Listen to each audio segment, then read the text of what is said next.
आज हम भगवान शिव के एक बहुत ही ज़रूरी और प्रसिद्ध उपदेश के बारे में बात करेंगे। ये उन लोगों के लिए है जो हर दिन अलग-अलग देवी-देवताओं की पूजा करते हैं और सोचते हैं कि इसका उनके जीवन पर क्या असर पड़ेगा।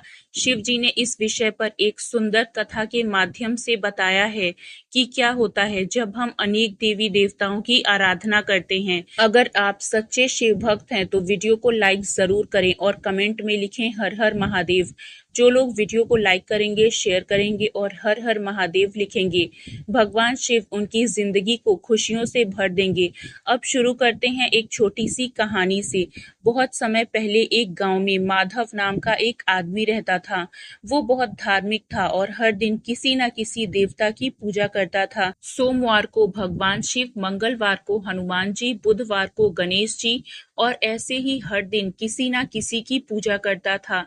माधव का मानना था कि सब देवताओं की पूजा करने से उसकी जिंदगी में सुख और सफलता आ जाएगी, लेकिन असल में ऐसा नहीं हुआ। वो रोज पूजा करता था, फिर भी उसकी आर्थिक हालत ठीक नहीं हो रही थी और ना ही उसे मन की शांति मिल रही थी।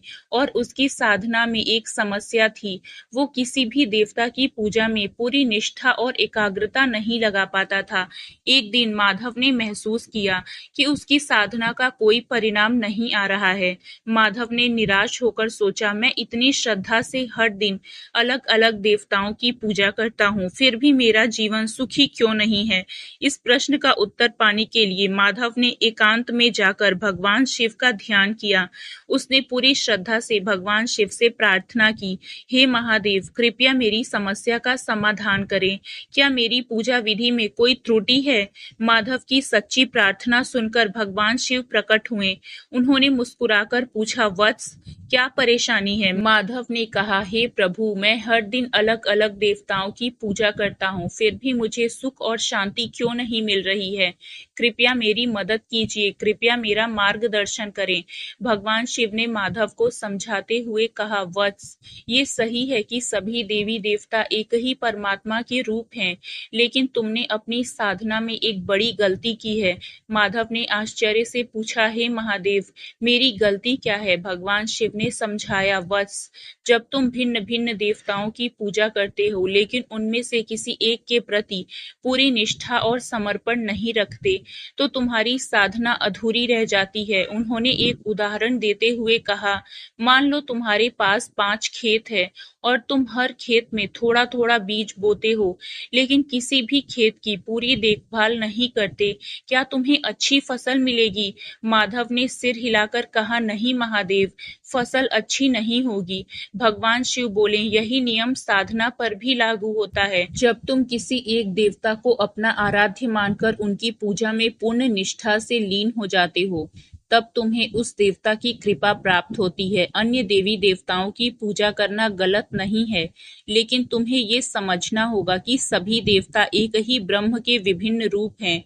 भगवान शिव ने माधव को ये सलाह दी, वत्स, अपनी साधना को एक दिशा दो। ये समझो कि सभी देवी देवता ब्रह्म के अंश हैं। जब तुम किसी एक देवता की पूजा में पूर्ण समर्पण करोगे, तो तुम्हें सभी देवताओं की कृपा प्राप्त होगी। माधव ने भगवान शिव के उपदेश को समझा और निश्चय किया कि वो अपनी साधना को एकाग्र करेगा। उसने भगवान शिव को अपना आराध्य मानकर उनकी निष्ठा से पूजा शुरू की। कुछ ही समय में उसके जीवन में सुख, शांति और समृद्धि आने लगी। ये कहानी हमें सिखाती है कि सभी देवी देवता एक ही परमात्मा के स्वरूप हैं। किसी एक देवता की पूजा में पूर्ण निष्ठा और समर्पण रखने से हमें सभी देवी देवताओं की कृपा प्राप्त होती है। भिन्न भिन्न आराधना करना गलत नहीं है, लेकिन साधना में एकाग्रता और समर्पण होना आवश्यक है। मित्रों, भगवान शिव का ये उपदेश हमें बताता है कि भक्ति में स्थिरता और निष्ठा कितना महत्वपूर्ण है। अगर आपको ये कहानी और भगवान शिव का ज्ञान पसंद आया हो, तो इस वीडियो को लाइक करें, अपने दोस्तों के साथ शेयर करें और हमारे चैनल को सब्सक्राइब जरूर करें। ओम नमः शिवाय।